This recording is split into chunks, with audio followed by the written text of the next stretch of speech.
মাসে আয় মাত্র 2 থেকে 2,500 টাকা। একবেলা খেলে অন্যবেলা উপোস থাকতে হয়। কেমন কাটে বিশ্বের সবচেয়ে দরিদ্র দেশের সংসার? আমরা প্রতিনিয়ত বাজারে গিয়ে নিত্য প্রয়োজনীয় পণ্যের দাম বা জীবনযাত্রার খরচ নিয়ে আফসোস করি, কিন্তু আপনি কি জানেন পৃথিবীর বুকে এমন একটি দেশ রয়েছে যেখানে একটি পুরো পরিবারের মাসের আয় দিয়ে আমাদের দেশে ভালো একবেলার খাবারও হয়তো হবে না। কথা বলছি পূর্ব আফ্রিকার চরম দরিদ্র দেশ বুরুন্ডি নিয়ে, যেখানে কোটি কোটি মানুষের জীবন কাটে এক করুণ মানবতার পরিস্থিতিতে, যেখানে 3 বেলা পেট ভরে খাওয়া কোনো সাধারণ বিষয় নয়, বরং এক বিশাল বিলাসিতা। আজকের ভিডিওতে আমরা কোনো রূপকথার গল্প শুনব না, সরাসরি দেখে নেব বুরুন্ডির মানুষের সেই কঠিন বাস্তবতা। কিভাবে চলে তাদের সংসার, কিভাবে একবেলা খাবারের জন্য তারা লড়াই করে, আর কত টাকাই বা তারা মাসে আয় করে। বুরুন্ডির সিংহভাগ মানুষ দিনমজুর বা প্রান্তিক কৃষক।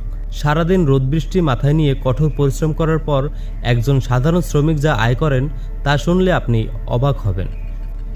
বুরুন্ডির একজন সাধারণ মানুষের গড়ের হিসেবে বার্ষিক আয় $300 নিচে, অর্থাৎ বাংলাদেশি টাকায় একজন মানুষের মাসিক গড় আয় মাত্র 2 থেকে 2,500 টাকার মতো। প্রতিদিনের হিসেবে যা দাঁড়ায় মাত্র 80 থেকে 100 টাকা। বাংলাদেশের একজন রিক্সা চালক বা দিনমজুরও দিনে 500 থেকে 1000 টাকা আয় করার চেষ্টা করেন, অথচ বুরুন্ডিতে সারাদিন পাহাড়ির ঢালে রোদে পুড়ে কফি খেতে বা ধান ভুট্টার জমিতে খাটুনি খেটেও দিন শেষে মেলে মাত্র 80 থেকে 100 টাকা।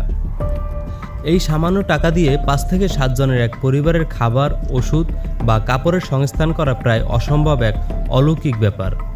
বুরুন্ডির গ্রামগুলোতে সকালবেলা কোনো ঘরেই রান্না হয় না, কারণ সেখানে সকালের নাস্তা বলে কিছুই নেই।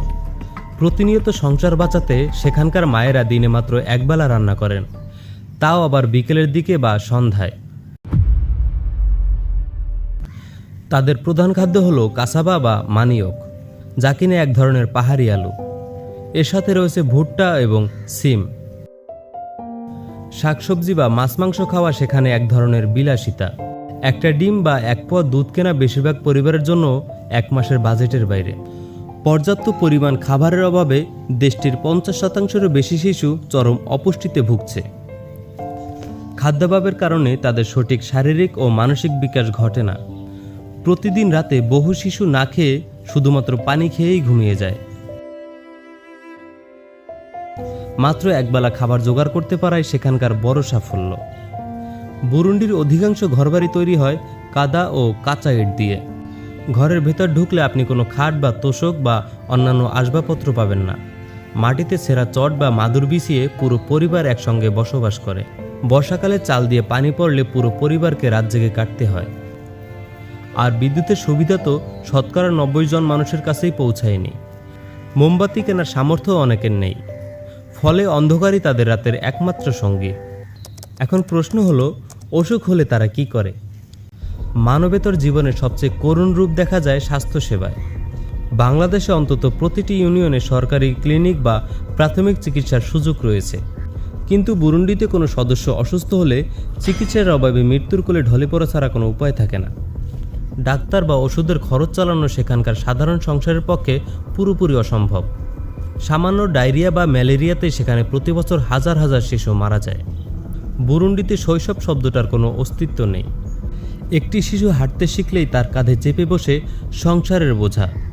পানির তীব্র সংকট থাকায় সেখানকার নারী ও শিশুদের প্রতিদিন 3 থেকে 4 কিলোমিটার হেঁটে কাদা জল পেরিয়ে বিশুদ্ধ পানি আনতে যেতে হয়। শিক্ষা যেখানে মৌলিক অধিকার হওয়ার কথা ছিল, সেখানে খাতা কলম বা পোশাক কেনার টাকা না থাকায় অধিকাংশ শিশু প্রাথমিক স্কুলের গণ্ডিও পের হতে পারে না। বাবার সাথে মাঠে কোদাল চালানো কিংবা মাইলের পর মাইল পায়ে হেঁটে কাঠ কুড়িয়ে বাজারে বিক্রি করা, এটাই হয়ে ওঠে বুরুন্ডির এক একটি শিশুর বড় হয়ে ওঠার গল্প। মাসে আয় মাত্র 2,500 থেকে 3,000 টাকা। একবেলা খেয়ে বেঁচে থাকা আর চিকিৎসার অভাবে ধুকে ধুকে দিন কাটানো, এটাই বুরুন্ডির লাখ লাখ মানুষের নিত্যদিনের গল্প। এই করুণ চিত্র আমাদের মনে করিয়ে দেয় যে আমরা যা পেয়েছি তা কতটা অমূল্য। মাথার ওপর ছাদ, দিনে অন্তত 2 থেকে 3 বেলা পেট ভরে খাবার, আর অসুখ হলে 1 পাতা ওষুধ কেনার সামর্থ্য থাকাও যে কত বড় নিয়ামত, তা বুরুন্ডির মানুষের জীবন না দেখলে উপলব্ধি করা বড়ই কঠিন। বিশ্ব ব্যবস্থা ও অর্থনৈতিক বৈষম্য কিভাবে একটি দেশের মানুষকে এভাবে নিঃস্ব করে দিতে পারে, বুরুন্ডি তার এক জ্বলন্ত উদাহরণ। বুরুন্ডির মানুষের এই লড়াই ও চরম মানবেতর জীবন কথা আপনাকে কতটুকু স্পর্শ করলো? আমাদের কমেন্ট করে জানান। ভিডিওটি ভালো লাগলে শেয়ার করুন এবং অন্যকে দেখার সুযোগ করে দিন। আজ এ পর্যন্তই, দেখা হবে পরবর্তী কোনো ভিডিওতে। ততক্ষণ সবাই ভালো থাকুন, সুস্থ থাকুন। আল্লাহ হাফেজ।